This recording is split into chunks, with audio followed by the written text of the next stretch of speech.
দর্শক আমন্ত্রণ ইস্পাহানি মির্জাপুর চা মুক্তবাকে। আজকে আপনাদের সাথে আমি ফারাবি হাফিজ।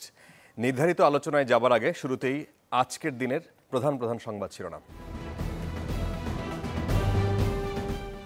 শিক্ষক কর্মকর্তাদের আন্দোলনে অচল পাবলিক বিশ্ববিদ্যালয়, নতুন পেনশন স্কিম প্রত্যাখ্যানের ঘোষণা।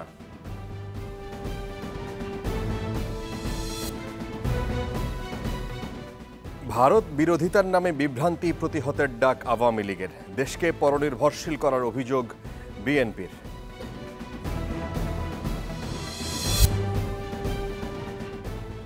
টানা বৃষ্টিতে সিলেট সুনামগঞ্জে আবারও বন্যার শঙ্কা, পার্বত্য এলাকায় ভূমিধসের সতর্কতা।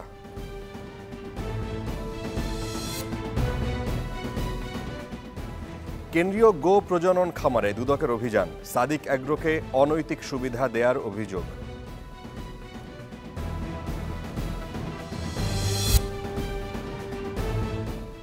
রেকর্ড উৎপাদনের পরও ফের অস্থির চালের বাজার, কেজিতে বাড়ল 2 থেকে 4 টাকা।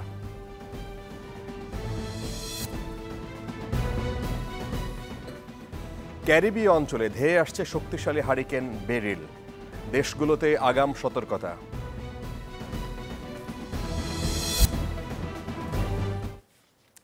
আজকে আমরা বিষয় ঠিক করেছি রাজনীতির গতি প্রকৃতি। দ্বিতীয় পার্টে অন্য আলোচনায় যাব।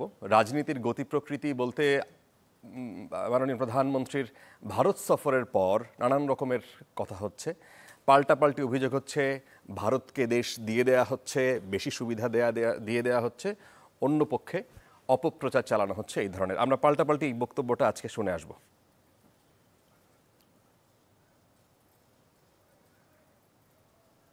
সমঝোতাগুলোর অর্থই হচ্ছে যে অতি অল্প সময়ের মধ্যে বাংলাদেশকে তারা নির্ভরশীল করে ফেলবে ভারতের কাছে, যেটা প্রমাণিত হয়ে গেছে।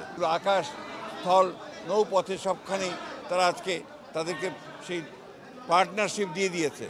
পার্টনারশিপে আমাদের কোনো আপত্তি নেই, কানেক্টিভিটিতে কোনো আপত্তি নেই। সেখানে বাংলাদেশ কি পেল সেটাই হচ্ছে প্রধান।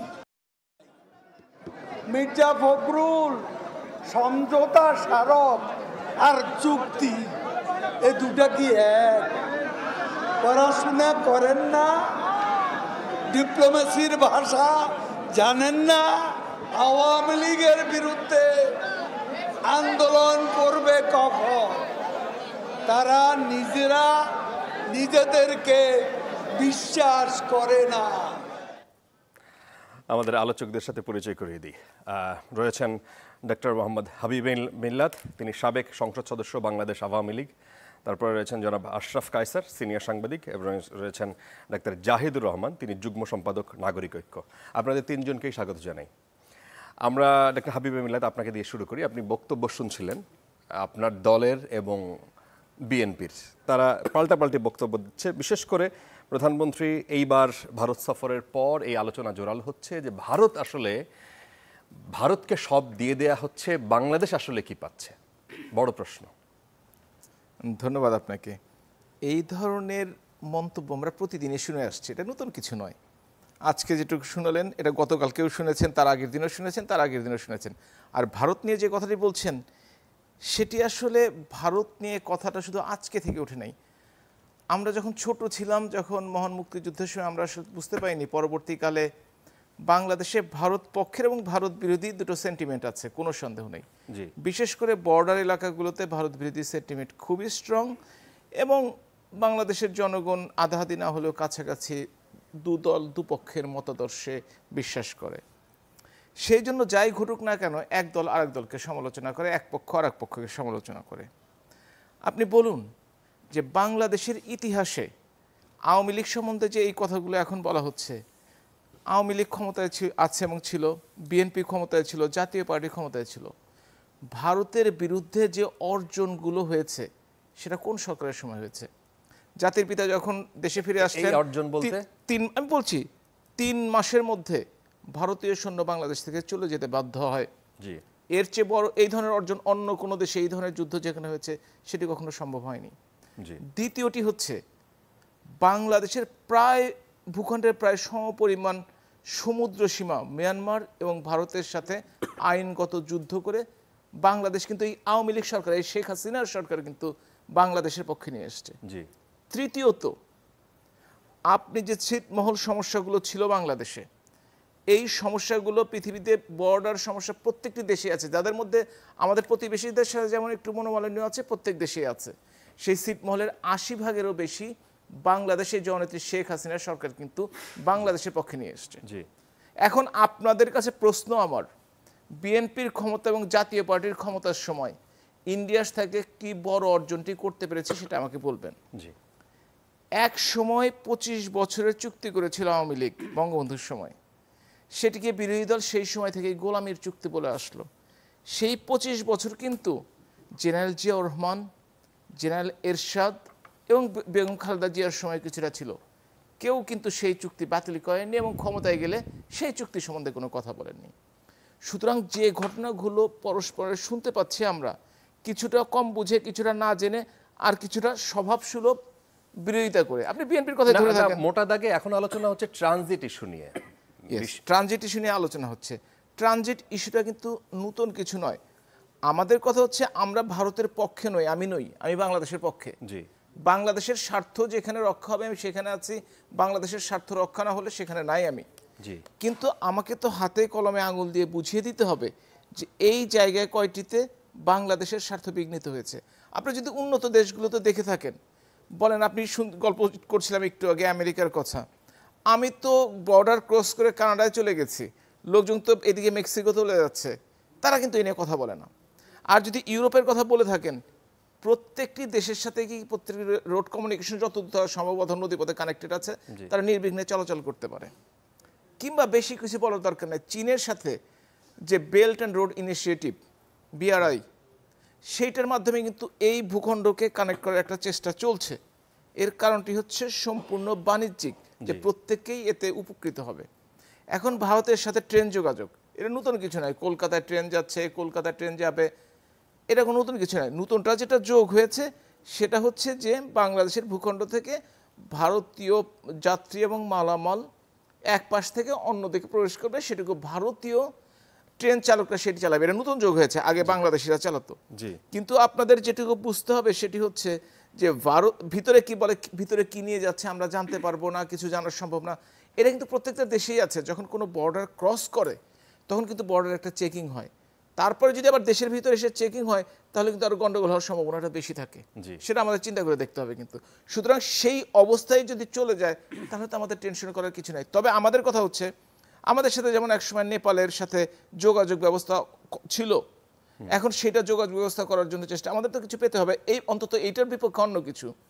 দ্বিতীয়টি হচ্ছে ভুটানের সাথে ভারতের ভূমি ব্যবহার করে আমাদের যাওয়ার ব্যবস্থাটা করার কথাবার্তা চলছে। এগুলো যদি হয় তাহলে আমরা অনেক উপকৃত হয়ে অঞ্চলের মধ্যে একটা সুন্দর।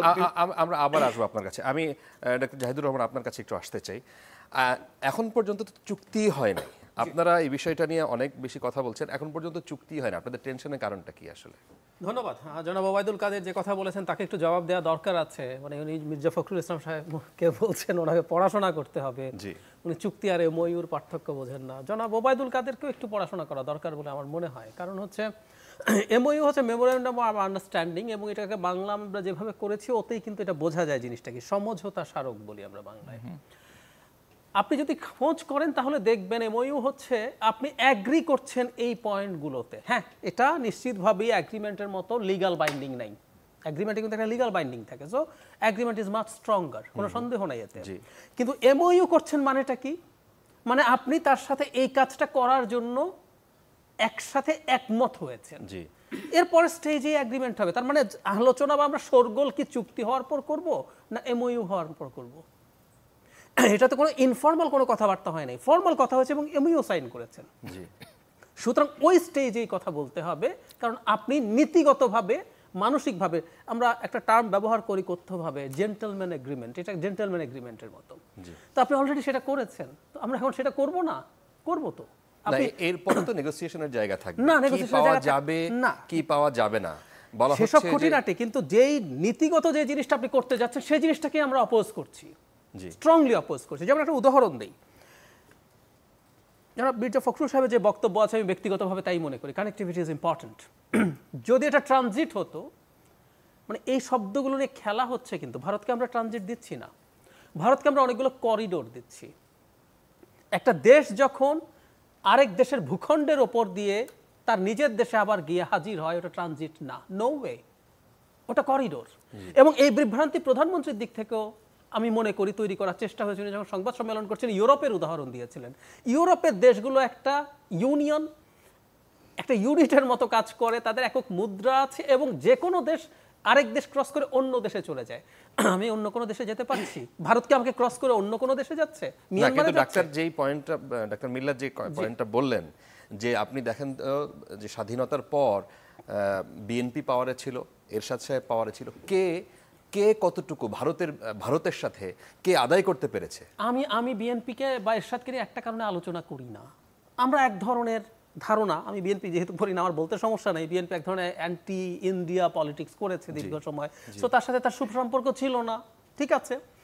আপনি ক্লেম করছেন আপনার সাথে অসাধারণ সম্পর্ক আছে, জি, রিপিটেডলি আমাদের কানে সম্পর্কগুলোর কতগুলো টার্ম আপনি ব্যবহার করেন যেগুলো আমরা হাসাহাসি পর্যন্ত করি, ওইদিকে আর যাচ্ছি না, কিন্তু ক্লেম করছেন এবং আপনি ফর্মালি বলছেন সারা পৃথিবীতে একটা অনুকরণীয় সম্পর্ক এটা। তো সেই সম্পর্ক যখন থাকে তখন আপনি কি অর্জন করেছেন খেয়াল করেন। এই যে সৈন্য চলে গেছে, আমি সিরিয়াসলি মনে করি এটা একটা বিরাট ক্রেডিট ছিল, কিন্তু সেটা এই সময়কার সরকারের না, এটা হচ্ছে ব্যাপার। এমনকি সমুদ্র সীমা জয়ের কথা মিল্লাত ভাই বললেন, এটা তো ভারতের সাথে আমাদের বাইল্যাটারাল নেগোসিয়েশন দিয়ে হয়নি, আমরা বাইল্যাটারাল নেগোসিয়েশন করেছি দীর্ঘদিন, ভারত রাজি হয় না, শেষে আমরা ওই যে সমুদ্রে যে আইন আছে আরবিট্রেশন, ইটলসে গেলাম, সেখানে জিতেছি, যদ্দূর ডিমার্কেটেড হয়েছে। মিয়ানমারের সাথে হতো, যদি ভারতের সাথে, সেটাও তো ভারতের মতো একটা দেশের সাথে পাশের ছোট্ট একটা দেশের একটা আদায় করার ব্যাপার ছিল না। আপনি নেপালের বিদ্যুৎ যদি বলেন, নেপালের বিদ্যুৎ বাংলাদেশে ভারত হয়ে আনা, এটাও তো একটা অর্জনের বিষয়। একেবারেই অর্জন না। আমি আসছি কেন অর্জন না, আমি বারবার বলছি, আপনি আসলে ধরুন আমরা কোরবানি ঈদ গেল কিছুদিন আগে, আপনি একটা গরু যখন কিনছেন, সুন্দর গরু, কিন্তু দাম জিজ্ঞেস করে কত হলো, যখন বলছেন কেউ বলে ফেলে কোরবানি গরু নিয়ে বলতে হয় না আপনি জিতেছেন বা হেরেছেন, গরু সুন্দর কিন্তু দাম বেশি হলে বলে আপনি হেরেছেন। দ্যাট মিনস আমি আসলে ওজন করবো আমি কি দিচ্ছি আর কি পাচ্ছি। ভারতের সেভেন সিস্টার্সে বাংলাদেশের উপর দিয়ে পোর্ট ইউজ করে যে পরিমাণ খরচ কমাতে পারবে, এবং আমি যোগ করি এই ট্রান্সশিপমেন্ট বা এই যোগাযোগগুলোর জন্য যে ট্যারিফ সরকারের কমিটি নির্ধারণ করেছিল তার 1/5 শেষে আপনি দিয়েছেন। আমাদের এক উপদেষ্টা, উনি এখনো আছেন অর্থ উপদেষ্টা, যে আমরা কি অসভ্য নাকি ভারতের কাছ থেকে টাকা নেব, মানে টাকা ছাড়াই দিয়ে দিতে হবে, অথচ কলকাতা থেকে আগরতলা যেতে আপনার 1/6 মতো দূরত্ব হয়, 6 ভাগের 1 ভাগ দূরত্ব হয়। এছাড়াও আপনি ভারতকে এখন স্ট্র্যাটেজিক কতগুলো করিডোর দিচ্ছেন, দর্শনা চিলাহাটি করিডোর, এটা হচ্ছে ডিস্টেন্স একটুও কমাবে না, কিন্তু তার শিলিগুড়ি ট্রান্সপোর্টের ক্ষেত্রে বাইপাস করার ক্ষেত্রে সাহায্য করবে। সো এত কিছু দিচ্ছেন। এবার নেপালে আসি, নেপালের সাথে আমরা বিদ্যুৎ আনার জন্য আলোচনা করছি 14 সাল থেকে। এই 40 মেগাওয়াট বিদ্যুৎ এখনো কিন্তু এসে পৌঁছায় নেই, বছরের পর বছর হয়েছে। এবং আমি আপনাকে যোগ করে দেই, নেপালের জলবিদ্যুতের ক্ষেত্রে বাংলাদেশ ইনভেস্ট করতে চেয়েছে, নেপাল থেকে dedicated transmission line Bangladesh invest করে তৈরি করতে চেয়েছে, কারণ শিলিগুড়ি করিডোর জায়গাটা খুব ছোট, 22 কিলোমিটার, ওটা করতে দেয়া হয় নাই। ভারত যেখানে অলরেডি 500 মেগাওয়াটের বেশি বিদ্যুৎ ইম্পোর্ট করছে, এখানে আপনি 40 মেগাওয়াটের বিদ্যুৎ আমাকে শোনাচ্ছেন। আমাদের এখন এই মুহূর্তে পিকে বিদ্যুৎ লাগে 13,000 মেগাওয়াট, ওখানে আপনি 40 মেগাওয়াটের গল্প করছেন আমার কাছে, এবং আমাদেরকে ওটা করতে দেওয়া হয়নি। আপনি নিশ্চিত থাকেন করতে দেওয়া হবে না। কিন্তু আমরা কি নেপালের সাথে ওই যে বললাম যে শিলিগুড়ি ক্রস করে যোগাযোগের জায়গাটা যেতে পারবো না, পারি নেই। জি, সুতরাং এই জিনিসগুলো আসলে আমরা তুলনা করছি, আপনাকে আমি দিয়ে যাচ্ছি কিন্তু আমরা আসলে কিছু পাই না। জনাব আশরাফ কায়সার, আপনি কি কোনো বিষয় নিয়ে উদ্বিগ্ন, কনসার্ন? দুইজনের বক্তব্যই শুনলেন। আমি দুটি বিষয় নিয়ে কনসার্ন। একটা হচ্ছে ভারত বিরোধিতার রাজনীতি অথবা অতি ভারত প্রীতির রাজনীতি, দুটোই বাংলাদেশের জন্য ক্ষতিকর। কারণ হচ্ছে অতীতে আমরা দেখেছি ভারত বিরোধিতা করতে গিয়ে রাজনৈতিক দলগুলো, বিশেষ করে বিএনপি এবং তার সহমতের দলগুলো কি করেছে, এবং অতি ভারত প্রীতির রাজনীতি আমরা গত 15 বছর ধরে দেখছি, তো কোনোটাই বাংলাদেশের জন্য ভালো হচ্ছে না। আমি যেই বিষয়ে মূলত কনসার্ন সেটা হচ্ছে যে দেখুন, আমি সেদিন বন্ধুদের আড্ডায় বলছিলাম যে আমি আমার বাড়ির মুরগির খোয়ারটাও ভারতকে ভাড়া দিতে চাই যদি আমি ট্যারিফ পাই। তার মানে আমি আমার নদীর ট্যারিফ চাই, রেল লাইনের ট্যারিফ চাই, আমাদের করিডোরের ট্যারিফ চাই, যত ট্রান্সশিপমেন্ট হবে তার ট্যারিফ চাই। আপনি কি জানেন যে আমরা ইতিমধ্যে যে সুবিধা দিয়েছি কত ট্যারিফ পেয়েছি? কিন্তু পদ্মা সেতুর কয়টা পিলার আপনার মুখস্থ আছে, কয়টা স্প্যান আপনার মুখস্থ আছে? কেন এই সরকার 15 বছরে মানুষকে মুখস্থ করাতে পারলো না যে ট্রান্সশিপমেন্টে আমি কত আয় করেছি। যমুনা ব্রিজের উপর দিয়ে ঈদের দিন কত গাড়ি গেছে এবং কত আয় করেছেন, পদ্মা ব্রিজের উপর দিয়ে কত গাড়ি গেছে, কত আয় করেছেন, মুখস্থ করিয়েছি। আমাদের তো টেলিভিশনে এখন এগুলো স্ক্রল হিসাবে দেখা হয়, এবং আমার ধারণা কিছুদিন পরে এগুলো আপনি না জানলে এই দেশে থাকা কঠিন হয়ে যেতে পারে। কিন্তু আপনি কি জানেন গত 10 বছরের ট্রান্সশিপমেন্টে আপনি কত পেয়েছেন? তার মানে এটি উল্লেখযোগ্য কোনো সংখ্যা না, এবং এটি গৌরব করার মতো কোনো সংখ্যা না। বিশ্বব্যাংক যেই অঙ্কের আপনাকে এগোতে বলেছিল আপনি সেটি নেননি, এমনকি সরকারের যে কমিটি অঙ্ক নিতে বলেছিল সেটিও আপনি নেননি। এবং অর্থ উপদেষ্টা ওই যে যেমনটি জায়েদ বলছিলেন যে উনি বলেছেন যে এটা লজ্জাও লাগছে, কেননা আমরা ভারতের সাথে সম্পর্কটাকে রক্তের সম্পর্ক বলি। আমার কোনো সন্দেহ নাই ভারতের সাথে সম্পর্কটি রক্তের সম্পর্ক, কিন্তু ওই লিগ্যাসি টেনে আপনি কি একের পর এক নন ইলেকশনকে লেজিটিমেসি দিবেন ভারত দিয়ে? ওই লিগ্যাসি টেনে আপনার যে অর্থনৈতিক অগ্রগতির সুযোগ তৈরি হয়েছে সেটিকে আপনি খাটো করে ফেলবেন ওই রক্তের সম্পর্ক বলে বলে? ওই লিগ্যাসি টেনে আপনি কি গত 10 বছরের ট্রান্সশিপমেন্টে যে আয় করতে পারেননি এই তথ্যটি চাপিয়ে রাখতে পারবেন? আমার মনে হয় পারবেন না। এখন আমার যেটি উদ্বেগের বিষয় সেটি হচ্ছে, দেখুন আমি কিন্তু জাহেদের সাথে একমত, চুক্তি হওয়ার পরে বায়তুল মোকাররমে গেলেন, কিছু ব্যানার পোড়ালেন, কিছু টেলিভিশন ক্যামেরা আসলো, ওটা তো একটা পুরনো দিনের রাজনীতি। একটা গণতান্ত্রিক শাসনে এমওইউতে কি গেছে সেটাও তো নাগরিকদের জানার কথা। কি সমস্যা? এটি কি গোপন বিষয়? সত্যি করে ভারতে মাননীয় প্রধানমন্ত্রীর সফর এবং তার দলবলের সফরের পরে আমরা বাংলাদেশ সরকার থেকে খুব কম জানতে পেরেছি। যার কাছ থেকে জানতে পেরেছি তাকে ব্যক্তিগতভাবে অত পছন্দই করি না, নরেন্দ্র মোদী। উনি টুইট করেছেন, উনি তার পার্লামেন্টে বলেছেন, উনি তার জনগণকে জানিয়েছেন। দেখুন ভারত একটি গণতান্ত্রিক সরকার, তিনি যে 3-4টি তথ্য দিয়েছেন সেখান থেকে আমরা আজ করতে পেরেছি 10টি এমওইউর মধ্যে কি রয়েছে। দেখুন ভারতের সাথে যেরকম আমাদের রক্তের সম্পর্ক, আমি সেদিন শেরপুর সীমান্তে গিয়েছিলাম, কাঁটাতারের বেড়া দেখে কিন্তু আমার খুব একটা ভালো লাগেনি। এবং কাঁটাতারের বেড়াতে যেই কয়েকটা পৃথিবীতে সীমান্তে মানুষকে মরণঘাতী অস্ত্র দিয়ে গুলি করা হয়, বাংলাদেশ ভারত সীমান্ত কিন্তু তার মধ্যে একটা। তার মানে আমরা যারা রক্তের সম্পর্ক বলি তারা কি এই রিয়ালিটিটা মাথায় রাখি কিনা, যেখানে ফেলানিও মারা গেছে, এখানে রক্ত ঝরে, খুব কম সীমান্ত আছে পৃথিবীতে। দেখুন আমার সুবিধা হলে আমি ইউরোপের উদাহরণে চলে যাব, কিন্তু আমার একটু অসুবিধা হলেও কি আমি ফেলানির কথা বলতে পারবো না? আমাদের মনে হয় একটু সৎ হতে হবে রাজনীতিতে। ইউরোপের উদাহরণ দেওয়া বাংলাদেশ ভারত সম্পর্কের ক্ষেত্রে এই মুহূর্তে একদমই প্রযোজ্য না। দেখুন এটি একটি সম্পর্কের নতুন দিগন্ত তৈরি হচ্ছে। আপনি রাজনীতিকে এখন অর্থনীতি দিয়ে বিবেচনা করবেন, এবং আপনি দেখবেন নেগোসিয়েশনে আপনি ভালো করছেন কিনা। এখন যদি আপনি নির্বাচনে দুর্বল হয়ে থাকেন, আপনি যদি জনগণের সঠিক ম্যান্ডেটে না থাকেন, আপনার কোমরে কিন্তু শক্তি কম থাকবে। আর ভারতের যে সাউথ ব্লক, তার সাথে কথা বলার মতো যেই দক্ষ প্রতিপক্ষ বাংলাদেশের তৈরি হওয়ার কথা, আমি খুব দুঃখের সাথে বলছি, আমি রাজনীতির বুলি দেখতে পাচ্ছি, আমি এক ধরনের মেঠো বক্তৃতা দেখতে পাচ্ছি, এমনকি যারা মন্ত্রীরা রয়েছেন, কিন্তু তার কাছ থেকে আমি তথ্যভিত্তিক এবং পেশাদারিত্বের সাথে একটি বিষয়কে এগিয়ে নেওয়ার জন্য যে দক্ষতা আমি দেখতে চাই একজন সাধারণ নাগরিক হিসাবে, সেটি আমি দেখতে পাচ্ছি না। তার মানে আমাদের সীমান্তে এরকম রয়েছে, আমাদের অভিন্ন নদী, 54টি অভিন্ন নদীর সম্পর্ক রয়েছে। এবং জনপ্রিয় কথা হচ্ছে, আপনি যে কোনো সীমান্তে যাবেন, কুড়িগ্রামে যাবেন, এখন সিলেটে যাবেন, আপনি শুধু শুনবেন সাধারণ মানুষ কী বলে। সাধারণ মানুষকে খাটো করে রাজনীতিবিদরা যখন কথা বলেন, মনে রাখবেন এটা তাদের জন্য খুব একটা উন্নত কথা না। সে জানে কেন বন্যা হয়, সে জানে অভিন্ন নদীর পানি কখন ছাড়া হয়, সে জানে অভিন্ন নদীর পানি কখন আটকানো হয়। দেখুন খালেদা জিয়া ভুলে গেছিলেন, এবং এই নিয়ে তো আমাদের হাস্যরস করার অনেক বছর কেটে গেছে। আর কতদিন করবো এগুলো? আমরা তো এই সরকার 15 বছর রয়েছেন, আগামীতে হয়তো আরও 15 বছর অথবা তার চেয়েও বেশি থাকবেন, প্যাটার্ন দেখে মনে হচ্ছে। কাজে এই জিনিসগুলো যদি আমরা এই সরকারের ভেতর দিয়ে আদায় করতে না পারি, তাহলে আমরা কার মাধ্যমে পারবো? আমি কিন্তু মনে করছি এটি একটি সুবিধাজনক সরকার যার সাথে ভারতের সম্পর্ক রয়েছে। শুধু ক্ষমতাসীনদের না, যারা বিরোধী দলে রয়েছেন, যারা এই মুহূর্তে চমক দেখিয়েছেন, তাদের সাথে সম্পর্ক বরং আরও ঐতিহাসিক। কিন্তু আপনি যদি, এবং আমি এটাও বলে রাখি, বাংলাদেশকে খুব গুরুত্বের সাথে ভারত নিতে শুরু করেছে। শুধু ভারত না, পুরো সাউথ এশিয়া নিতে শুরু করেছে, এমনকি বিশ্বও নিতে শুরু করেছে। আমাদের গুরুত্ব বাড়ছে। আপনি কি সেটা এনক্যাশ করতে পারছেন? আপনি কি সেটা ট্রেড অফ করতে পারছেন? বাংলাদেশের উপর দিয়ে আপনি যখন করিডোর পাবেন, কলকাতা থেকে আপনি যখন আগরতলা যাবেন, আপনি শুধু ইম্যাজিন করেন ওই চিকেন নেক দিয়ে ঘুরে আসতে কতক্ষণ লাগতো, তাতে পার কিলো বা পার টন পণ্যের পরিবহনের খরচ কত হতো। বাংলাদেশের সীমান্তগুলো থেকে আমরা ভারতীয় যে জঙ্গিবাদ, তাদেরকে উৎখাত করেছি, যেটি বিএনপির আমলে প্রশ্রয় দেওয়া হয়েছিল। তাতে ভারতের কত $1 বিলিয়ন নিরাপত্তা বাজেট কমেছে। হিসাব করা হোক। এবং এখন আপনি দেখেন ট্রান্সশিপমেন্ট করিডোর, স্পেশাল করিডোর এগুলো পেয়ে তার কত অর্থনৈতিক অগ্রগতি হবে।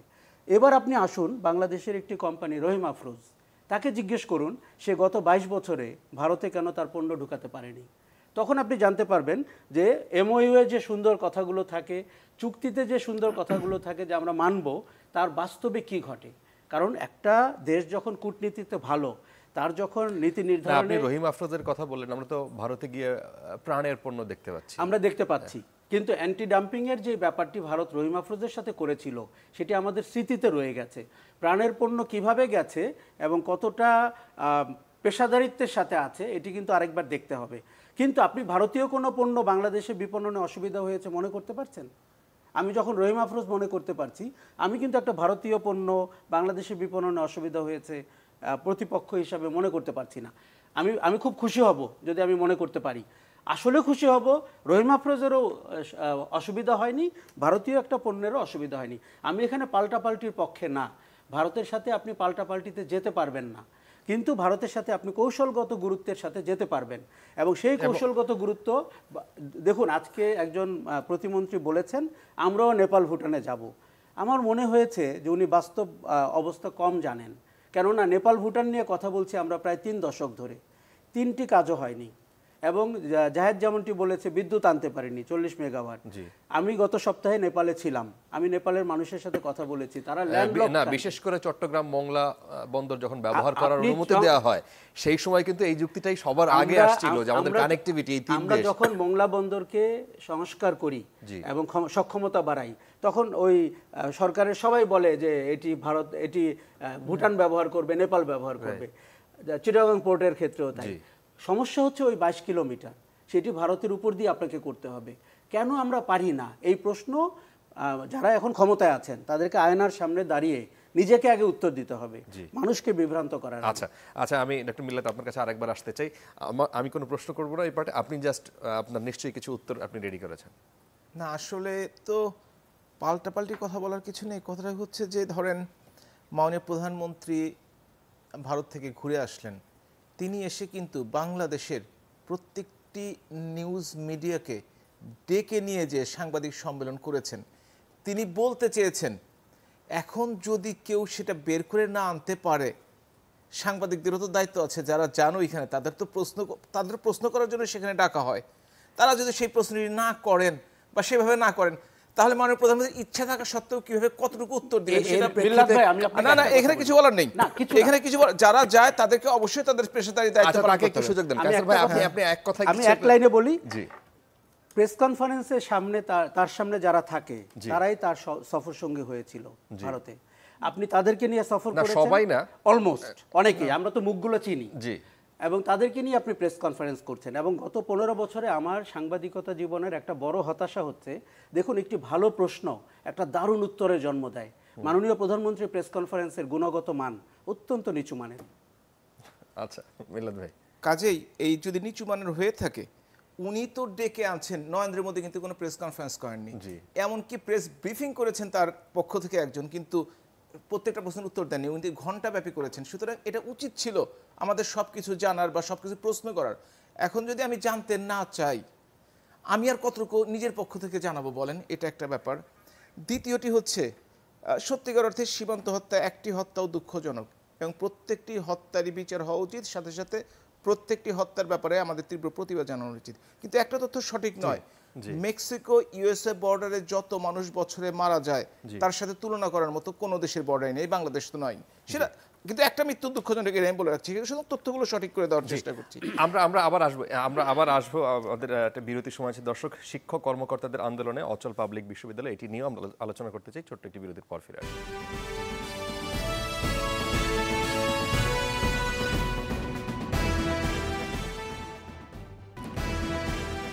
দর্শক, আরও একবার আমন্ত্রণ। আপনারা দেখছেন ইস্পাহানি মির্জাপুর চা মুক্তবাক। আপনাদের সাথে ফারাবি হাফিজ আছি আলোচনা করছিলাম রাজনীতির গতি প্রকৃতি নিয়ে। আমরা এই পার্টে আন্দোলনের ফাঁদে পাবলিক বিশ্ববিদ্যালয়, এটি নিয়ে একটু আলোচনা করতে চাই। পাবলিক বিশ্ববিদ্যালয়ে সরকার যেই পদক্ষেপ নিয়েছিল, প্রত্যয় স্কিম, সার্বজনীন পেনশনের যে 4টি ধাপ, সেটি মোটামুটি সে বিষয় নিয়ে ওইভাবে আমরা আলোচনায় সেভাবে দেখি নাই, কিন্তু এইবারের মতো বাধার মুখে পড়ে নাই কোনো স্কিম। এই আন্দোলন নিয়ে একটি রিপোর্ট আছে, আমরা শুরুতেই দেখে আসতে চাই। বর্ষার ঝুম বৃষ্টি উপেক্ষা করেই দাবি আদায়ের আন্দোলনে চট্টগ্রাম বিশ্ববিদ্যালয়ের কর্মচারীরা। সর্বজনীন পেনশনের প্রত্যয় স্কিমকে প্রত্যাহার, সুপার গ্রেডে উন্নীতকরণ ও স্বতন্ত্র বেতন স্কেলের দাবিতে নেমেছেন শিক্ষক কর্মকর্তারাও। একই প্রতিষ্ঠান যখন দ্বৈত নীতি হয় তখন আসলে কাজের পরিবেশটা ঠিক থাকে না। তারা শুধু আর্থিকভাবে নয়, তারা মানসিকভাবেও কিন্তু ক্ষতিগ্রস্ত হবে। জাহাঙ্গীরনগর ও রাজশাহী বিশ্ববিদ্যালয়েও সর্বাত্মক কর্মবিরতিতে ছিলেন শিক্ষক কর্মকর্তারা। শাহজালাল বিজ্ঞান ও প্রযুক্তি বিশ্ববিদ্যালয় এবং ময়মনসিংহের বাংলাদেশ কৃষি বিশ্ববিদ্যালয়েও একই দাবিতে হয়েছে আন্দোলন। বাংলাদেশ প্রকৌশল বিশ্ববিদ্যালয় বুয়েটেও কাউন্সিল ভবনের সামনে সমাবেশ করেন শিক্ষকরা। বিশ্ববিদ্যালয়ের শিক্ষকদেরকে অন্তর্ভুক্ত করে বিশ্ববিদ্যালয়ের শিক্ষকদের মর্যাদা ক্ষুণ্ণ করা হয়েছে এবং এখানে একটা বৈষম্য, সামাজিক একটা বৈষম্য তৈরি করা হচ্ছে। একটা এলিট শ্রেণী তৈরি করা হবে এবং অন্যান্যদেরকে আলাদা করা হবে, সেখানে কিন্তু একটা বৈষম্য তৈরি হয়। ঢাকা বিশ্ববিদ্যালয়ের প্রতিষ্ঠাবার্ষিকীর অনুষ্ঠান বর্জন করেছেন শিক্ষকরা, বলেন এই লড়াই তাদের আত্মসম্মানের।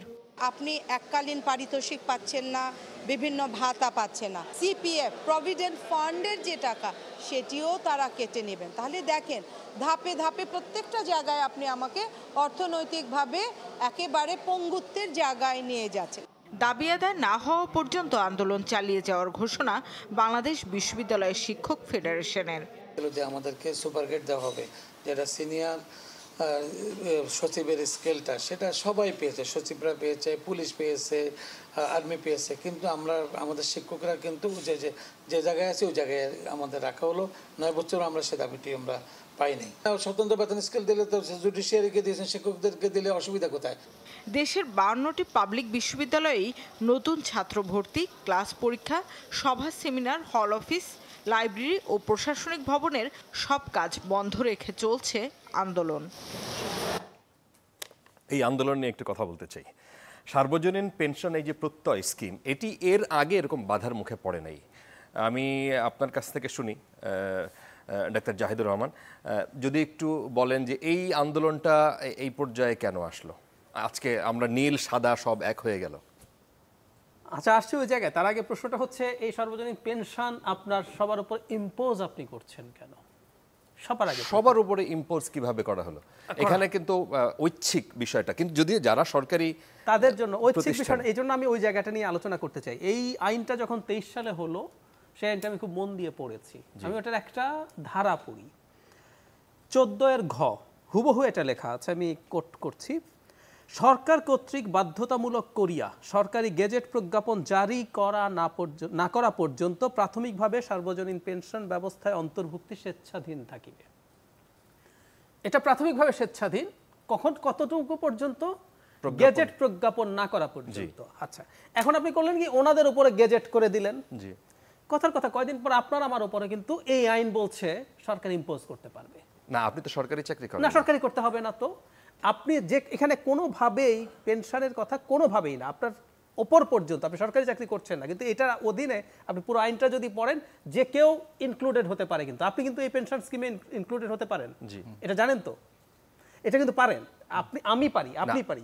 আমি যদি বেসরকারি, আমাদের জন্য আলাদা স্কিম আছে, আমি আমার ইচ্ছা সেখানে আমি চাইলে। আপনি ওইটা ছাড়াও এই সরকারের যে স্কিম আছে, ওটাই আমি কাল সকালে গিয়ে ইনক্লুডেড হতে পারি। জি, একদম। ওটার জন্য কোন পলিসিটা নেব, তার জন্য আমাকে টাকা কিভাবে দিতে হবে, কত বছর পর্যন্ত দিতে হবে, কতদিন পর আমি টাকা পাবো, ওগুলো আমাকে ঠিক করে দেবে। সো আমি ঐচ্ছিকভাবে সরকারি হতে হয় না কিন্তু এই পেনশন স্কিমের জন্য, যে কেউ ইনক্লুডেড হতে পারে। এবং সরকারি বলছে আবার গেজেট প্রজ্ঞাপন দিয়ে এটা মানে সে বাধ্যতামূলক করতে পারে। এটা অপশনটা এখানে রাখা হয়েছে। সো এনাদের উপরে হচ্ছে, আমি আপনাকে আজকের এই অন রেকর্ড বলে যাচ্ছি, এটা আস্তে আস্তে যারা সরকারি চাকরি করেন না তাদের উপরও নানা ফর্মে ইম্পোজ করা হবে। যেমন ধরুন, এখন আপনি টিন রিটার্ন যদি না দেন, আপনি অনেক সুবিধা নিতে পারেন না।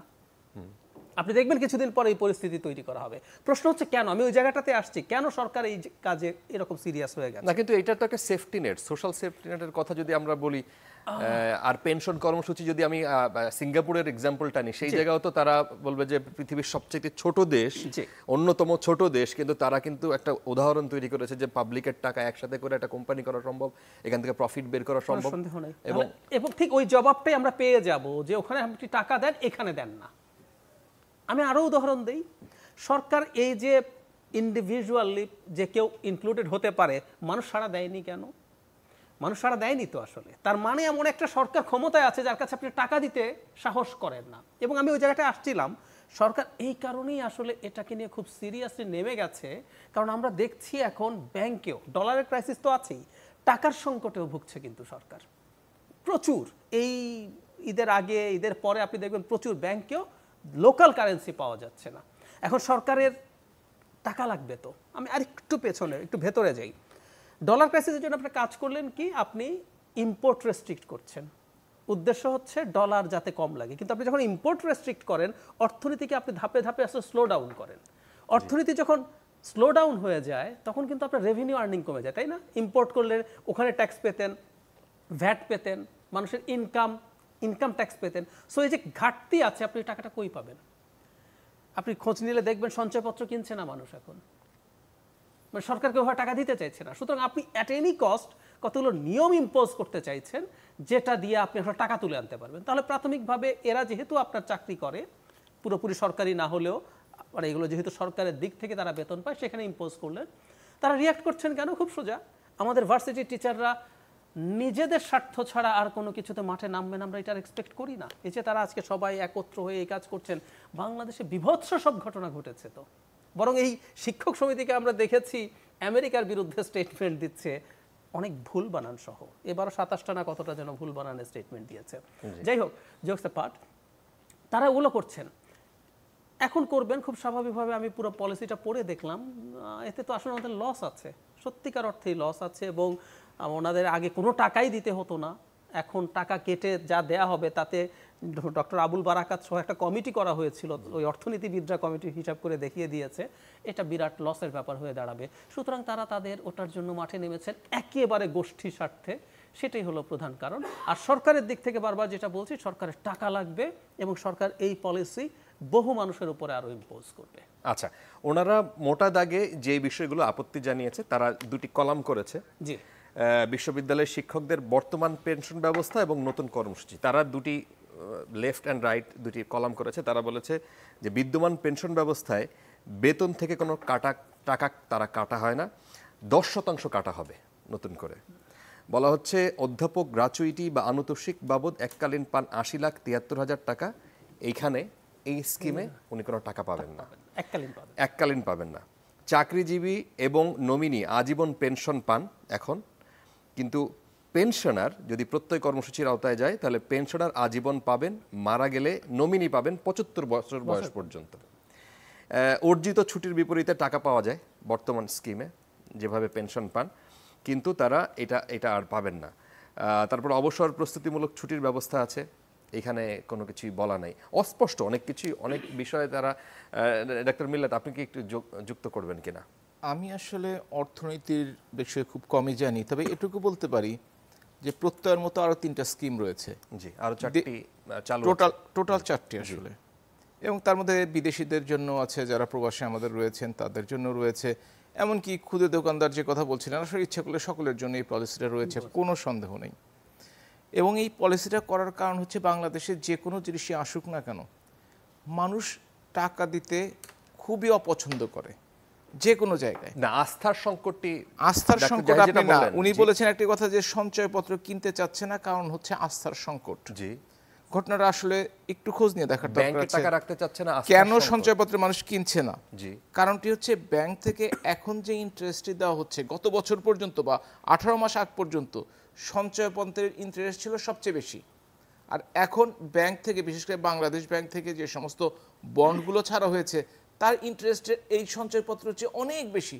তখন যাদের টাকা আছে তারা ওই দিকে ইন্টারেস্টেড হচ্ছে, তারা এই সঞ্চয়পত্রের দিক থেকে আগ্রহ হারিয়ে ফেলছে, কারণ এখন এটা হাইয়েস্ট ইন্টারেস্ট পেইং কোনো কিছু নয়, সেটা হতে পারে। আর আস্থার অভাব, যাদের হাতে টাকা আছে, সৎ টাকা আছে, তাদের মধ্যে আমি আসলে আস্থার অভাব দেখছি না। কারণ তাদের যা আছে তারা সেটা ট্যাক্স পেপারেও আছে, ব্যাংকেও আছে। আস্থার অভাবটা তাদের মধ্যে দেখা যাচ্ছে ব্যাংকে রাখলে ধরা পড়ার সম্ভাবনা আছে, সেই জন্য তারা আস্থাটা পাচ্ছে না। কারণ এই সরকারই প্রথম, আরো দুটো পার্টির তো সরকার ছিল, ব্যাংকে দেশি মুদ্রাই আরো দুটো পার্টিরও তো সরকার ছিল, তাদের সময় কখনোই দুর্নীতি সব দেশেই হয়েছে, সবসময় হয়েছে, সব সরকারের সময় হয়েছে, এই সরকারের সময় হতো। কিন্তু রাঘব বোয়ালদেরও ধরা হচ্ছে এই সরকারের সময়, অতীতে কোনো সরকার। আমি আবার উদাহরণ দিতে বলবো, যেমন বলেছিলাম 3টা ঘটনা বলেছিলাম যে একটা উদাহরণ দেন, কেউ দিতে পারে নাই। এবং বাংলাদেশের এই সরকার 53 বছরের ইতিহাসে যখন শেখ হাসিনা সরকারের সময় কিন্তু ওই রাজনীতিবিদ বলেন, মন্ত্রী বলেন, এক্সিস্টিং মন্ত্রী যারা চার্জে আছেন, এমপি বলেন, বড় বড় সরকারি কর্মকর্তা, তাদের বিরুদ্ধে অভিযোগ আছে, তদন্ত হচ্ছে। বিচার প্রক্রিয়া দীর্ঘসূত্রিতার কারণে দীর্ঘ, কোনো সন্দেহ নেই, কিন্তু এই কাজগুলো কিন্তু হচ্ছে অন্য কোথায়। সুতরাং যারা ওইভাবে টাকাটা ইনকাম করেছে তারাও ব্যাংকে টাকাটা রাখতে সাহস পাচ্ছেন না। আর ব্যাংকে তো ব্যাংকই তো বাংলাদেশকে গ্রিন, অ্যাম্বার কিংবা রেডে করেছে। এটা তো আসলে বাংলাদেশ ব্যাংকের দায়িত্ব যে প্রত্যেকটি ব্যাংককে ঠিক একই লেভেলে রাখা, ব্যাংকিং সেক্টর তাদের চলতে দেওয়া উচিত না। ভালো ব্যাংকগুলোতে যদি আমি টাকা রাখি, আমার টাকা হারানোর কোনো সম্ভাবনা নেই। আর যদি যে ব্যাংকগুলো দেউলিয়া হওয়ার পথে আছে তাকে রাখলে তো অবশ্যই দেউলিয়া ব্যাংকে কে যাবে না, তাহলে ব্যাংকে তারল্য সংকট কেন? বাংলাদেশের ক্ষেত্রে ঘটনাটি ঘটেছে আজ থেকে 4 বছর আগে থেকে। আপনি যদি 2019 সন পর্যন্ত দেখে থাকেন তাহলে দেখবেন অর্থনৈতিকভাবে বাংলাদেশ বুমিং ছিল, বেশ অর্থনীতি খুব উন্নত হচ্ছিল। হঠাৎ করে করোনা আসার পর সারা পৃথিবীতে একটা স্থবিরতা আসলো, বাংলাদেশে ওকে টাচ করলো।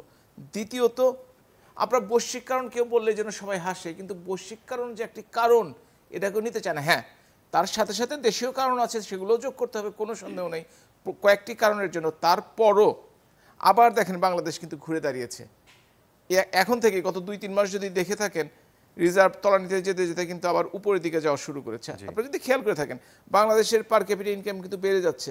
হ্যাঁ, ধনী দরিদ্র গ্যাপ বেড়েছে কিনা, কোটিপতির সংখ্যা বেশি হয়েছে কিনা, সেইগুলো প্রশ্ন সবসময় থাকবে, সবসময় আছে। কিন্তু বাংলাদেশের মানুষের জীবনযাত্রার উন্নয়ন হয়েছে, এটা কেউ অস্বীকার করতে পারবে না। আজ যদি 30 বছর, 40 বছর, 50 বছরের তুলনা করে থাকি, তাহলে এইটা যে যত অর্থনীতিবিদ হোক না তারা অস্বীকার করতে পারবে না। হ্যাঁ, কেউ বেশি ভালো হয়েছে, কেউ কম ভালো হয়েছে, ভালো মন্দের পার্থক্যটা বাড়তেও পারে, তাও অস্বীকার করছি না। কিন্তু সবাই অর্থনৈতিকভাবে আগের চেয়ে ভালো আছে, এই নিয়ে কোনো সন্দেহ নেই। জনাব আশরাফ কায়সার, এক সেকেন্ড, আমি আশরাফ ভাইয়ের কাছে যাওয়ার ছোট্ট একটা জিনিস যোগ করে দিই। মানে পেনশন স্কিমটা কি পরিমাণ মজার জিনিস বলি আপনাকে, মানে টাকা কত মজার। আপনি 18 থেকে সর্বোচ্চ 50 বছর বয়স পর্যন্ত এই স্কিমে অন্তর্ভুক্ত হতে পারবেন। আমি সর্বোচ্চ বয়স ধরে 50 বছর বয়সে একজন ভদ্রলোক অন্তর্ভুক্ত হলেন, উনি 60 বছর বয়স পর্যন্ত টাকা দিলেন, 60-এর পর উনি পেতে শুরু করবেন। তার মানে এই সরকার টাকা ফেরত দিতে শুরু করতে হবে একবার কম করে হলো 10 বছর পর থেকে। খেয়াল করুন, তার আগে না, এর কম হলে তার কথাই নেই। এবং এই কারণেই 2023 সালের 16 আগস্ট অর্থমন্ত্রী জনাব কামাল ছিলেন, উনি বলছেন, আমি দেখে পড়ছি, সর্বজনীন পেনশন চালু হলে টাকা রাখার জায়গা পাবো না অর্থমন্ত্রী। এই যে, আচ্ছা, একটা কথা আমি বলি এর সাথে, আমাকে একটা ইন্স্যুরেন্স পলিসির কথা বলেন যে টাকাটা ওই সময়ের আগে পাওয়া যায়। একটা ইন্স্যুরেন্স পলিসির কথা বলেন আপনারা, সবার জন্য উন্মুক্ত প্রশ্ন। ইন্স্যুরেন্স মানেই তো তাই, লাইফ ইন্স্যুরেন্স মানে কি, মারা যাবেন টাকা পাবেন। আচ্ছা, আজকে আমরা যে কোনো ইন্স্যুরেন্সে একটা নির্দিষ্ট সময় মেয়াদ পার হতেই হয়, এতে তো সমালোচনা করা যায়। আমরা আবার আসবো আপনার কাছে। আমরা আজকে পাবলিক বিশ্ববিদ্যালয়গুলোতে প্রতিবাদ হতে দেখলাম, অচল হয়ে গেল, ক্লাস হচ্ছে না।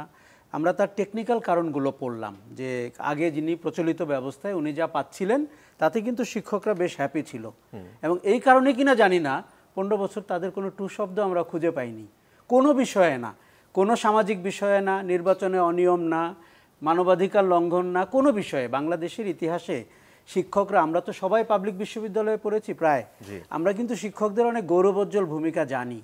তার টাকা পয়সা, তার পেনশন, তার বাড়ি গাড়ি, তার বেতন আদি ছাড়াও, এবং ওই কারণেই তাকে আমরা শিক্ষক মনে করতাম। এখন কিন্তু ওই কারণটা চলে গেছে, তাকে এখন শিক্ষক মনে করতে হয় তার টাকা পয়সা এবং তার পদ পদবি, তিনি কোন বিশ্ববিদ্যালয়ে ভিসি, ওখানে যান কিনা, বিদায় নিতে পারেন কিনা, এগুলা আপনি দেখুন, পুরো নিউজ এবং ফিচার কিন্তু চেঞ্জ হয়ে গেছে। আগের সেই শিক্ষকের চরিত্র কিন্তু আমরা খুঁজে পাচ্ছি না। আমি আমার শিক্ষক বন্ধুদের ব্যাপারে একটু পরে আসি, কারণ না, এটা একটা টেকনিক্যালি তারা মনে করেছেন প্রচলিত ব্যবস্থার বাইরে বর্তমান প্রত্যয় পেনশন স্কিমে গেলে তাদের এই, আপনি যেমনটি 2টি কলাম পড়ছিলেন, যে অনেক বন্ধুকে আমি বলতে শুনেছিলাম যে শিক্ষকরাও যে পেনশন পেয়ে কোটিপতি হতে পারে, তারা কিন্তু খুব আনন্দ পাচ্ছিলেন, খুব উপভোগ করছিলেন বিষয়টা। এবং পাবলিক বিশ্ববিদ্যালয়ে গেলে শিক্ষকদের এই চিত্রটা আমরা দেখতে পেয়েছি। কিন্তু তারা ভুলে গেছিলেন যে তারা আসলে শিক্ষক এবং তাদেরকে বিভিন্ন সামাজিক বিষয়ে মতবাদ রাখতে হবে। সরকারের পছন্দ না হলেও তার একাডেমিক নলেজ থেকে কথা বলতে হবে এবং সরকারের পছন্দ না হলেও তার সামাজিক প্রতিবাদে অংশ নিতে হবে। এখন মার্কিন যুক্তরাষ্ট্রের নিন্দা করার জন্য তাদের 5,000 জনকে খুঁজে পাওয়া যায়, কিন্তু মানবাধিকার লঙ্ঘনের একটা বিষয়ে 5 জনকে খুঁজে পাওয়া যায় না, কেননা এমন একটি শাসনের মধ্যে বাংলাদেশ ঢুকে গেছে। আমি খুব নিশ্চিতভাবে জানি যে এই সরকারের উপরে আস্থার অভাব মানুষের প্রকট, এবং সেই মানুষদের বেশি প্রকট যারা কোনোভাবে সরকারের বলয়ের মধ্যে নাই এবং আস্থাভাজন না। সাধারণ মানুষ যারা সৎভাবে ইনকাম করে, তারা তাদের টাকা আসলে কোথায় রাখবে? আপনি যদি একটু দেখেন, আমাদের সবচাইতে রেগুলেটেড ইন্ডাস্ট্রি হচ্ছিল ব্যাংকিং অ্যান্ড ফাইন্যান্স।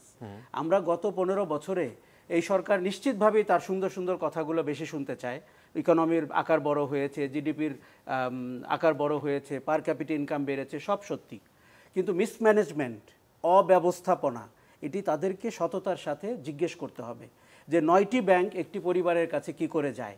শোনেন, একটা ব্যাংকের মালিক জামাত ইসলামী বা যুদ্ধ অপরাধীরা থাকতেও পারে, সেটিকে আপনি নষ্ট করে দিয়ে, যুদ্ধ অপরাধের দোহাই দিয়ে ব্যাংকটাকেই যদি আপনি শেষ করে দেন, তাহলে কি দাঁড়ালো? মানুষ তখন প্রশ্ন করবে আপনার উদ্দেশ্য কী ছিল, যুদ্ধ অপরাধীদের বিচার করা নাকি ব্যাংকটাকে নেওয়া? এই প্রশ্ন আছে বাজারে। তার মতো এরকম প্রচুর ব্যাংকিং অ্যান্ড ফাইন্যান্সিয়াল ইনস্টিটিউশনে আপনি আজকে পিকে হালদারের মতো লোককে খুঁজে সীমান্তের বাইরে অবস্থান করছে, বেসিক ব্যাংকের ভদ্রলোককে আপনি কোনোভাবে আইনের আওতায় আনতে পারছেন না। তার মানে মানুষের যে আস্থার সংকট তৈরি হয়েছে, সরকারের ছায়া আছে এমন কোথাও মানুষ অর্থ জমা দিতে রাজি না, এটি একদম পরিষ্কার। আমি এই অনুষ্ঠানে আসার আগে এক ভদ্রলোককে কথা বলছিলাম, উনি স্টক মার্কেটে কেনাবেচা করেন এবং ওনার হতাশা যে স্টক মার্কেটটাকে সাধারণ মানুষ তার অর্জিত সম্পদ স্টক মার্কেটে নিয়ে যায়, সেইটা যদি গুটি কয় ব্যক্তি ম্যানুপুলেট করে এবং তাদের আঙ্গুলি হেলনে যদি স্টকের শেয়ার ওঠানামা করে, এবং উনি জানেন কখন বিক্রি করতে হবে, উনি জানেন কখন কিনতে হবে, এবং নিয়ন্ত্রণকারী সংস্থাও কেউ কেউ মনে করে তাদের কথাই চলে, তাহলে আপনার বিশ্বাসের জায়গাটা কোথায়? কাজেই এই যে প্রত্যয় নিয়ে কথা হচ্ছে, এটি কিন্তু সত্যি সরকার দীর্ঘমেয়াদে টাকাটা হাতে পাবেন। কিন্তু দেখেন, সিঙ্গাপুরের আবার ইউরোপের মতো, ইন্ডিয়ার সাথে সম্পর্ক হলে আমাদের উদাহরণ ইউরোপ, প্রত্যয় স্কিমের আমাদের উদাহরণ সিঙ্গাপুর। সিঙ্গাপুরের মানি ম্যানেজমেন্ট, ফান্ড ম্যানেজমেন্ট কি এতটা প্রশ্নের মুখে পড়েছে? বাংলাদেশের গত 15 বছরে ফান্ড ম্যানেজমেন্ট যে জায়গায় পড়েছে, এটি তুলনা করলে হবে না। তুলনা করতে খুব ভালো লাগে। বছর 6 আগে এক মন্ত্রী বলেছিল যে ভ্যানিসের টিকিট ফেলে দিয়ে মানুষ নাকি কল্যাণপুর খাল দেখতে আসবে। তা আমি উৎসাহী হয়ে গেলাম, আমি তো এখনও সবাইকে বিশ্বাস করি। গিয়ে খালের কাছে দাঁড়ালাম, তা আমি তো কাউকে দেখলাম না। কাজেই এগুলো কিন্তু রাজনীতির বুলি, এগুলো আপনি মানুষকে বলতে পারেন উড়ো কথা, কিন্তু এগুলো বাস্তবসম্মত না। শিক্ষকদের ব্যাপারে আমি বলি, দেখুন তারা প্রতিবাদ করছেন, কেননা তাদেরকে খুব সরাসরি আঘাত করেছে যে তারা যে সুবিধাটি ভোগ করছিলেন সেই জায়গায় তারা থাকছেন না। কিন্তু এটি তো আসলে স্বায়ত্তশাসিত সব প্রতিষ্ঠানের ক্ষেত্রেই প্রযোজ্য, শুধুমাত্র বিশ্ববিদ্যালয়ের শিক্ষকদের ক্ষেত্রে না। কিন্তু আমরা সরকারের যে অন্যান্য স্বায়ত্তশাসিত প্রতিষ্ঠানগুলো জানি, তাদের ক্ষেত্রেও কিন্তু প্রযোজ্য। কাজে এই প্রতিবাদ কিন্তু শিক্ষকরা হয়তো করছেন, কিন্তু অন্য প্রতিষ্ঠানও হয়তো করবেন। কাজে সরকারকে নতুনভাবে বিবেচনা করতে হবে। না, কর্তৃপক্ষ যারা, তারা কিন্তু বলেছে যে অন্য কোনো জায়গা থেকে এখন পর্যন্ত আমরা বাধার সম্মুখীন বা দ্বিমত আমরা পাই নাই, এই প্রথম কোনো প্রাতিষ্ঠানিকভাবে আমরা এই জিনিসটা পেলাম, কিন্তু আমাদের হাতে কিছু করার নাই, এটা চলবে, আজকে থেকে শুরু হয়ে এটি আমি একটি কথা বলি, ধরেন আগে আমরা একসময় আমরা যখন খুব সূচনাকালের সাংবাদিক ছিলাম, তখন সরকারি বেতন কাঠামো নিয়ে অনেক কথা বলতে হতো, কেননা সরকারি বেতন কাঠামো অত আকর্ষণীয় ছিল না। আমরা তখন বলতাম যে ভালো মেধাবী ছাত্ররা কেন আসে না। তো আমার খুব ভালো লাগে যে ওভার দ্য ইয়ার্স কিন্তু এটা অনেকটা কাটিয়ে উঠেছে, কিন্তু আমাদেরকে একটু বিবেচনা করতে হবে এটি কি বেশি কাটিয়ে উঠেছে কিনা, যে এটি এমন হয়ে গেছে কিনা যে যারা সরকারি চাকরি করেন বা স্বায়ত্তশাসিত প্রতিষ্ঠানে আছেন তারা অনেক বেশি লাভবান হচ্ছেন, অনেক বেশি বেনিফিটেড হচ্ছেন। ফলে দেখা গেছে যে যেমন দেখুন আপনি যে দুর্নীতির যে চিত্রগুলো, আমি কিন্তু মনে করি এটা টিপ অফ দ্য আইসবার্গ। এই যে আজকে এনবিআরের দুজনের কথা এসছে, তাও কে, সরকারের কোনো দপ্তর কিন্তু এটা বের করেনি। গণমাধ্যমের, একটু আগে আমরা গণমাধ্যম নিয়ে কথা বলছিলাম, গণমাধ্যমের কোনো তুখোর সাংবাদিক কিন্তু এই তথ্য বের করেনি। এই তথ্য বের করেছেন ভাষাহীন একটি ছাগল। আমাদেরকে এটিও মাথায় রাখতে হবে আমরা কোন সময়ে বসবাস করি, যখন ছাগলকে সামনে আসতে হয় আপনার একটি দুর্নীতির তথ্য উদ্ঘাটনের জন্য। কোনো অনুসন্ধানী সাংবাদিক বা মিডিয়া আউটলেট বা সরকারের কোনো সংস্থা যাদের উপরে আমরা আস্থা রাখতে চাই দুর্নীতির তথ্য বের করবে বলে, খেয়াল করে দেখেন যে যত দুর্নীতির তথ্য বেরোচ্ছে সব কিন্তু সরকারের কর্মকর্তারা, সেনাবাহিনী, পুলিশের প্রধান, এনবিআর। তার মানে কি তারা কি বিচ্ছিন্ন কোনো ব্যক্তি? তারা তো সরকারের অংশ, সরকারের কোর পিলারের মানুষের। এই জন্য তো আপনি এটাও অস্বীকার করতে পারবেন যে আওয়ামী লীগের সময় সরকারে থাকা অবস্থায় সরকারের মন্ত্রী, সরকারের আমলা, সরকারের রাজনৈতিক ব্যক্তিত্ব তাদের বিরুদ্ধে অভিযান হচ্ছে এবং ব্যবস্থা নেওয়া হচ্ছে, এটাও তো অস্বীকার, আর কোনো উদাহরণ তো নেই। আমি মোটেই অস্বীকার করতে চাচ্ছি না, কিন্তু আমার তো কৌতূহল বেশি। আমি জানতে চাই যে কত মাপের হওয়ার পরে সরকার তার 3 জন ব্যক্তিকে স্পেয়ার করছে বা 4 জন ব্যক্তিকে করছে, এই কৌতূহল আমার জন্ম হয়েছে।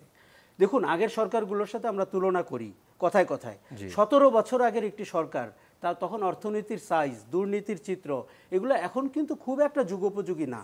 যে কারণে আপনি খেয়াল করবেন বিরোধী দল কিন্তু সিলেবাস হারিয়ে ফেলেছে। সে কোনোভাবেই রাজনীতি, কোনোভাবেই নির্বাচন, কোনোভাবেই শাসনের সাথে নিজেকে আর মানাতে পারছে না। কেননা দেশটা তো বদলাচ্ছে, অর্থনীতির আকার বদলাচ্ছে, আমাদের শক্তিমত্তা বদলাচ্ছে, আমাদের গুরুত্ব বাড়ছে।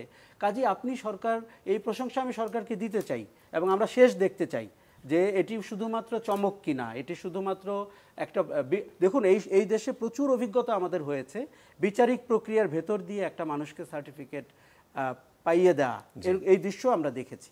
কাজে আমরা শেষ দৃশ্য পর্যন্ত অপেক্ষা করতে চাই এবং আমরা দেখতে চাই যে যেহেতু ঘটনা মাত্র 2-3-4টা নিয়ে কথা হচ্ছে, তার ব্যাপ্তি কতটা, এই প্রশ্ন কিন্তু বাজারে আছে। জি, আমরা ডাক্তার জাহিদ আপনার কাছ থেকে একটু শুনি, যে প্রসঙ্গেই তিনি বলছিলেন এত বড় অর্থনীতি দেশ যেহেতু এইরকম পরিবর্তন হয়েছে, সরকার বিভিন্ন ওয়েতে টাকা জড়ো করার, উপার্জনের চেষ্টা করবে। তারই একটি স্কিম হচ্ছে এই যে পেনশন স্কিম সার্বজনীন, যেটি এর সাথে এই প্রসঙ্গও আসলো যে এই প্রসঙ্গে আওয়ামী লীগ যেইভাবে তার দলীয় নেতাকর্মীদের বিরুদ্ধে যেইভাবে অ্যাকশনটা নিয়েছে, এটা অন্য কোনো সরকারের কোনো এক্সাম্পল আছে কিনা? ধন্যবাদ, আমি আসছি। প্রথম কথাটা হচ্ছে অর্থনীতি বড় হচ্ছে, টাকা তুলতে হবে, টাকা নিতে হবে, কিন্তু আমাদের একটা আলাপ তো আসলে সোসাইটিতে প্রচুর আছে। একটা ছোট উদাহরণ দিই, আপনি দেশের একটা সরকার অপারেশনাল কস্ট, যেটা আমাদের ডেভেলপমেন্ট কস্ট যদি বাদ দেয়, $1,02,000 বাদ দিলে, $1,02 কোটি টাকা বাদ দিলে 5.5 থেকে 6 লাখ কোটি টাকার মতো হচ্ছে আমাদের সরকারের পরিচালন ব্যয়। আপনি এই খরচটা করেন। আপনি আবার টিআইবির একটা খানা জরিপ আছে, এখানে ব্যক্তিগত পর্যায়ের ঘুষ দেন 12-13 হাজার কোটি টাকা বিভিন্ন সরকারি সংস্থাকে। মানে আপনি এই বেতন দিয়ে পোষেন, আবার ঘুষ দেন। ফলে যে আলাপগুলো মানুষের মধ্যে হচ্ছে যে আপনি যে কাজটা করার জন্য এন্টাইটেলড ছিলেন, আপনি সেই কাজটা করেন না। আমাদের মনে আছে না 2015 সালে 14 সালে যেহেতু ভোটারবিহীন নির্বাচন, আপনার এই লোকজনকে খুশি রাখতে হবে, ইতিহাসে বাংলাদেশে হয় নাই, কয়টা দেশের ইতিহাস হয়েছে আমি তাও জানি না, এক ধাক্কায় সরকারি যেসব লোকজনের বেতন দ্বিগুণ করে দেওয়া হয়েছিল। তারপরও কি কিছু হয়েছে? হয়নি। এবং শুধুমাত্র এই ঘুষ না, তারা বিভিন্ন জায়গা থেকে এই লুটপাট সমানে করে যান। ফলে যেটা বারবার বলছি, যে কথাটা আশরাফ ভাইও খুব ক্লিয়ারলি বলেছেন, টাকা আমি আপনার হাতে তুলে দেবো, আমি কার হাতে তুলে দিচ্ছি, কেন তুলে দিচ্ছি?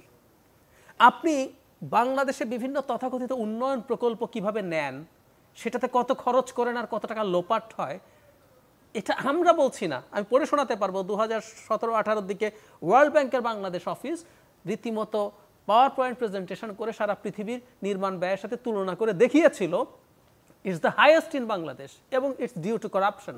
ওয়ার্ল্ড ব্যাংক বলছে, আমি দেখাতে পারবো। সো এগুলো যখন আপনি জানেন, এই দেশের লোকজন এগুলো জানে তো, ফলে আমি আপনার হাতে টাকাটা তুলে দেবো কেন, এই প্রশ্নটা ওই কারণেই এসে দাঁড়াচ্ছে।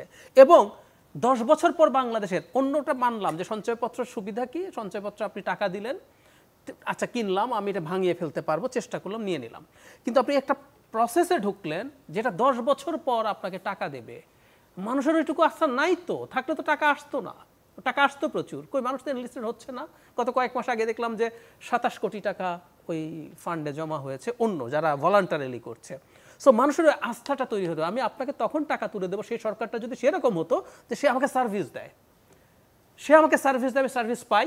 আমি নিজে ডাক্তারি করি না, কিন্তু আমি একজন ডাক্তার এবং বাংলাদেশের সবচেয়ে ব্যস্ত হসপিটালটায় আমি ওই সময় পড়াশোনার সময় এবং ইন্টার্নশিপের সময় ছিলাম।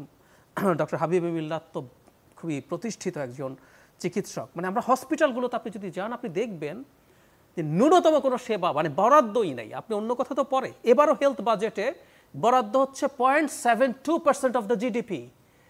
একসময় এটা 1-এর একটু নিচে ছিল, কমতে কমতে এটা 0.72, পৃথিবীর সবচেয়ে নিচু জায়গাগুলোর একটা। সো এই যে বললাম, আমি নাগরিক হিসাবে তো আমার সার্ভিস পাই না। আমি যখন মরতে বসছি, আমি মরার সময় ফতুর হয়ে যাচ্ছি, আমার তো খুব ভালো সার্ভিস নেই। আমার বাবা হসপিটালগুলোতে যে একটা পরিবর্তন কিন্তু আসছে। কোনো পরিবর্তন এখন যদি হসপিটালে যান, আমি আমার এখনকার এক্সপেরিয়েন্স শেয়ার করি, যেহেতু আমি ডাক্তারি করি না এখনকার জায়গায়, কিন্তু আমি 20 বছর আগে যদি সরকারি হসপিটালে যেতেন, এখন যদি সরকারি হসপিটালে যান আপনি দেখবেন। আমি বগুড়া হসপিটালে গেলাম, বগুড়া শহীদ জিয়া মেডিকেল কলেজ হসপিটাল, সেখানে গিয়ে দেখলাম উনি বলতেছিলেন যে আমার ক্যাপাসিটি হচ্ছে মাত্র 600, জি আমার সেখানে সার্ভিস দিতে হচ্ছে ধরেন 2500। এটা সবসময় তাই ছিল, এটা কেন দিতে হয়? তাহলে আমি সেই প্রশ্ন করছি। আমি কিছুদিন আগে রোগী হিসাবে গিয়েছিলাম, আমার বাবা বঙ্গবন্ধু শেখ মুজিব মেডিকেল ইউনিভার্সিটিতে ভর্তি ছিলেন, খুবই টাফ একটা রোগ নিয়ে। সো বহুদিন পর একটা এই ধরনের রাষ্ট্রীয় প্রতিষ্ঠান হসপিটালে থাকা, আমি ডক্টর, আমার বন্ধু বান্ধব আছে, আমাকে যে ঝামেলার মধ্য দিয়ে যেতে হয়েছে, আর সব রোগীদের কি অবস্থা না আমি খুব ভালো বুঝতে পারি। এই যে আপনি বললেন 600, একই কথা। ঢাকা মেডিকেল কলেজ হসপিটালে আমরা বেডে ভর্তির দিন ফ্লোরে রোগী রাখতাম, আমরা হাঁটার জায়গা পেতাম না। কেন এগুলো হবে? ক্যাপাসিটি। তার মানে হচ্ছে আপনি এখানে বরাদ্দ দিচ্ছেন না, আপনার মনোযোগ ওই দিকে নাই। সো আমি এই কথাটাই বোঝাতে চাইছি যে আপনি আপনার নাগরিককে লিস্ট সুযোগ সুবিধা দিচ্ছেন না, নাগরিক আপনাকে রিলাই করবে না। তো জি, এই হচ্ছে কাজ। জি ডক্টর মিল্লাত, অস্বীকার করার সুযোগ আছে কেন? বেশ কিছু অভিযোগ তিনি তুললেন। মানুষের আস্থার জায়গাটা সংকট তৈরি হয়েছে কিনা, যে কারণে ব্যাংকের অবস্থা, যে কারণে এই যে বিভিন্ন রকমের সেবার কথা বলা হচ্ছে, এই জায়গাগুলোতে এই অবস্থা কিনা? বাংলাদেশের অর্থনীতি প্রতিদিনই বড় হচ্ছে এবং আগামী কয়েক বছরের মধ্যে পৃথিবীতে 30-35 নম্বর 25 নম্বরের দিকে চলে আসবে বলে আমার ধারণা। আগামী কয়েক বছরের মধ্যে মানুষের আস্থার সংকট, এটা শুধু যে এইখানে সর্বত্রই সারা পৃথিবী জুড়ে একটা যেমন আস্থার সংকট তৈরি হয়েছে, আমরা তো আসলে তুলনা করতে পারি না। তারপরে আবার যদি বিদেশে তুলনা করি তাহলে আবার সমালোচনা শুনতে হয় যে ওই দেশের সাথে তুলনা করা যাবে না। আপনি বিভিন্ন দেশেই দেখেন আস্থার সংকট একটি আছে, এ নিয়ে সন্দেহ নেই। এবং আস্থার সংকট তৈরি করার জন্য এই যে আমরা মুক্ত বাকের মতো মুক্তভাবে কথা বলছি, এগুলো আস্থা তৈরিও যেমন করে, আস্থার সংকটও তেমনভাবে তৈরি করে। কারণটি হচ্ছে যে আপনি কত ভালো বলতে পারেন, কতটুকু মানুষকে বোঝাতে পারেন, মানুষ কিন্তু সেভাবেই বুঝবে। তবে আজকাল একটা সুবিধা হয়েছে যে ডিজিটাল পদ্ধতি থাকার কারণে প্রত্যেকের হাতের মুঠোয় যারা দেখতে চায় তারা দেখতে পারে। সুতরাং সেই হিসেবে সংকটের বা যে আস্থার সংকটের কথা বলছেন, তাহলে কিন্তু সরকার চলতে পারতো না।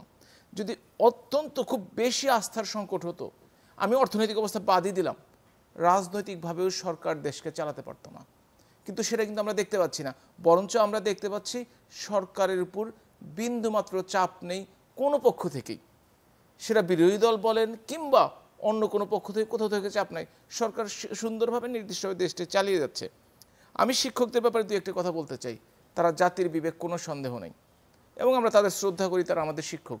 তবে আমি মনে করি প্রত্যেকটা মানুষের আর্থিক সচ্ছলতার দরকার আছে, এবং তারা যদি আর্থিক সচ্ছলতা না থাকে তাহলে মেধার কথা আমরা বারবার বলি, সেই মেধাবী মানুষগুলো কিন্তু শিক্ষকতার দিকে যাবে না। তাদেরকে যদি প্রতিদিনই বাজার করার চিন্তা করতে হয়, নুন আনতে পান্তা ফুরায়, তারা কোনোদিন এই কাজটি করতে পারবে না, শান্তিমতো ছাত্রদের পড়াতে পারবে না, ভালো জাতি গঠন করতে পারবে না। সুতরাং তাদের অর্থনৈতিক অবস্থা দেখার আমাদের অবশ্যই দরকার আছে। হ্যাঁ, তাদের সম্বন্ধে সমালোচনা আছে, তারা গ্রুপিং করে, আজকালকার বুদ্ধিজীবীরা দলীয় তকমা লাগানো, এগুলো সবই আছে। তারপরেও আমি মনে করি যে শিক্ষকদের শিক্ষক না, প্রত্যেকটি পেশাজীবীদের আর্থিক সচ্ছলতা থাকার দরকার আছে। আরেকটি ব্যাপার যেটি হচ্ছে যে আমরা আজকাল নতুন একটা স্টাইল শুরু হয়েছে যে বিএনপি 17 বছর 18 বছর আগে ক্ষমতায় ছিল, তাদের সাথে কেন তুলনা করি? আরে বাবা, টকশোতে আসলে তো 71-75 পর্যন্ত কথা শুনতে শুনতে কান ঝালাপালা হয়ে যায়। আমরা 45 বছর আগের 48 বছর আগের কথা বলতে পারবো, কিন্তু 17 বছর আগের কথা কিন্তু বলা যাবে না, এটা নিষেধ আছে কিন্তু। সুতরাং এই দিকটার ব্যাপারগুলো খেয়াল রাখতে হবে অবশ্যই আমাদের। আরেকটি তথ্য আমার জন্য কানে কেমন লেগেছে, সেটি হচ্ছে যে সরকারি কর্মকর্তাদের এই যে বেতন ভাতা দিয়ে, আমি আসলে অর্থনীতির মানুষটা খুব বেশি জানি না, তবে আমি শুনেছি যে বাজেটের 40%, বাজেটের 60 বা 75% কিন্তু না। অর্থাৎ কারণ 7 লক্ষ কোটি টাকার বাজেট যদি হয়ে থাকে, তার যদি 2 লক্ষ কোটি টাকা আলাদা হয়ে থাকে, তাহলে কিন্তু পার্সেন্টেজটা অনেক বেড়ে যায়। আমাদের সময় শেষ হয়ে গেছে। আমি শুধু এক লাইনে একটু ফারাবি বলতে চাই, ধরেন দেশের ভেতরে একটা দেউলিয়া বিরোধী দল আছে এবং দেশের ভেতরে আপনি কোনো একভাবে নির্বাচনের একটা কারসাজি দাঁড় করিয়েছেন মেকানিজম, ওইটা দিয়ে যদি আপনি ভাবতে শুরু করেন যে জনগণের কোনো প্রতিবাদ নাই, সেটা কিন্তু খুব ভুল ধারণা। এই জন্য তো বলেছে তাদের কোনো সিলেবাস নাই। হ্যাঁ, আমি তো বারবার বলছি। আর দ্বিতীয় বলি দুটো বিষয় যেটি আপনি ধরেন রাজনীতির গতি প্রকৃতি, ভারতের সাথে সম্পর্ক এবং বিশ্ববিদ্যালয়, উপায় একটাই, সরকারকে জবাবদিহিমূলক হতে হবে, স্বচ্ছ হতে হবে এবং সাংবাদিকরা প্রেস কনফারেন্স প্রশ্ন না করলেও জবাব দিতে হবে এমইউতে কি রয়েছে। অনেক ধন্যবাদ আপনাদের তিনজনকে। দর্শক, আলোচনা আপনারা শুনছিলেন, বিবেচনা আপনাদের হাতে। আজকে এই পর্যন্ত।